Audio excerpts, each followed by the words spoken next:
Why is coaching as a leadership style so difficult to adopt and maintain? I had this conversation with two clients, separate coaching sessions recently, and we came up with a kind of top 5 reasons, not actually in the sessions, but on reflection, there are top 5 reasons why coaching is so difficult to maintain and establish as a leadership style. So here they are, 5 things. The first is you've got to stop and you've got to stop listening to your internal dialogue. Stop coming up with the suggestions and letting those go from your mind to your mouth. And that's really difficult if you're in a rush, you've got pressure, you can see the answer and you want to deliver it to somebody. The second is that you've got to be more interested in the other person than yourself. And even though we may think we are empathetic and that we put other people's interests first, most of the time we are in our own heads, and that self-obsession and the ego is part of the challenge. The third reason is because we have to be patient.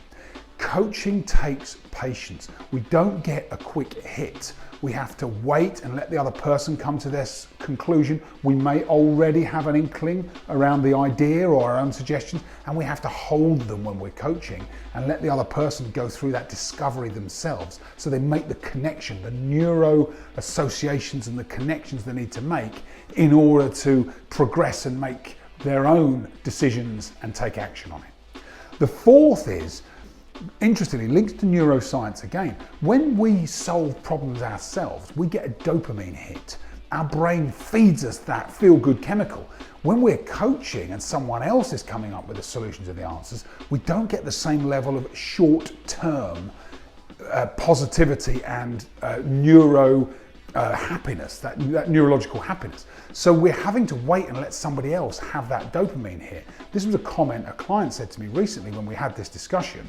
It was like a light bulb. They said, I need to let my team get the dopamine hit and stop taking it for myself. And it's a neurochemical reaction. So you have to overcome it and hold on. And then the fifth and final area is that progress in the short term is slower. In the long term, it builds capability. It's a much stronger leadership style, and your people will connect and develop more successfully over time. But in the short term, results can be a little slower, and you can feel a level of frustration because you're having to wait and park your own feelings and thoughts. So I share those with you. I hope that's useful.